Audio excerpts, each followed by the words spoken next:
Harringay. Well, Eric, China's military making a major advancement, building its first ever overseas outpost. It's in the East African country of Djibouti, about 8 miles away from the largest U.S. military base in Africa. Let's talk about it with James Carafano, Senior Fellow at the Heritage Foundation and a security and foreign policy analyst. Thank you for joining us. Good to be with you. Well, the U.S. has 42 bases in foreign countries. That's the most of any nation. Britain, France, and Russia each have about a dozen. And now China building its first in Djibouti on the east coast of Africa. What is the significance? Well, it's political and also operational. So geopolitical is the Chinese have interests in Africa and increasingly in the Middle East. And having a facility there allows them to have a sustained naval presence. People think, well, you sail a Navy someplace. But even when that Navy gets there, it needs gas, it needs food every day, it's got to fix stuff. And so having a permanent base allows you to keep a sustained naval presence there. And it can be for all kinds of things. So you might have to do NEO,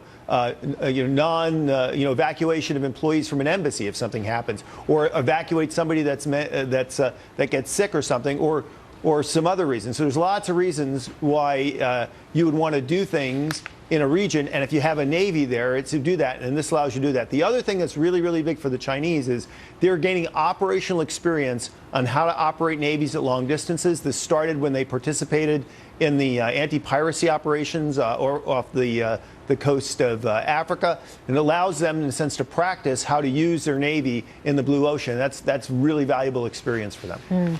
Now, they're not calling it a base. They're calling it a support facility on the order in which you just described. But the deputy chief of China's Joint Staff wrote in a communist magazine that one of China's top priorities is, quote, steadily advancing overseas base construction. So is this a base, and are more coming? Yeah, I think so, and it's part of China's ability to demonstrate it's a global geopolitical power. And if you want to do that with naval forces, you have to have bases all around the world.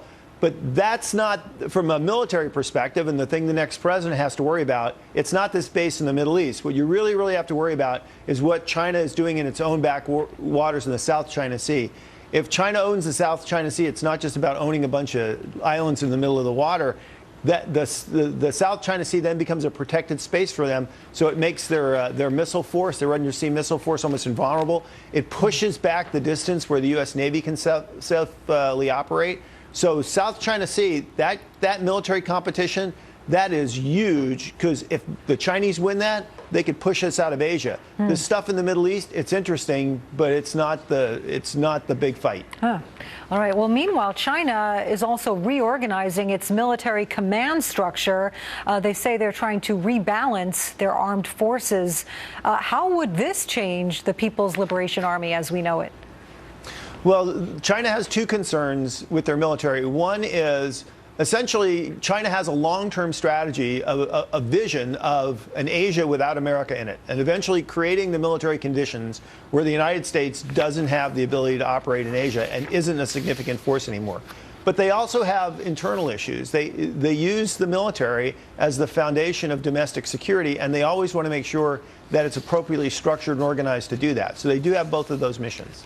All right, so the Djibouti outpost is just 8 miles, as we mentioned, from our U.S. base there.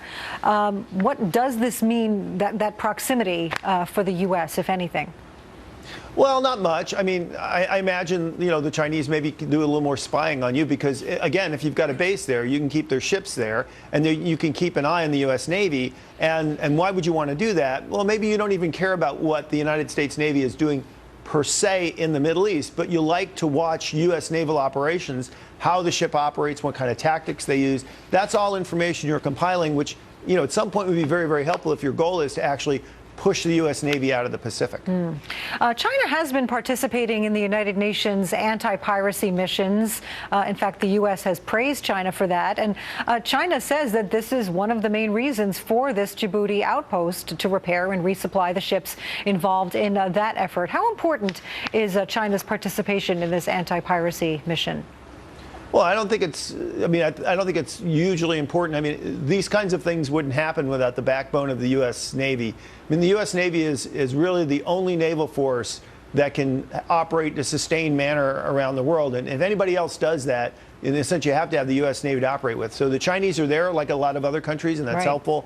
But it also gives them a lot of, like I said, it gives them a lot of operational experience on how to operate a Navy, and that's very important to them. All right, interesting. James Carafano, thank you as always. Thank you for having me.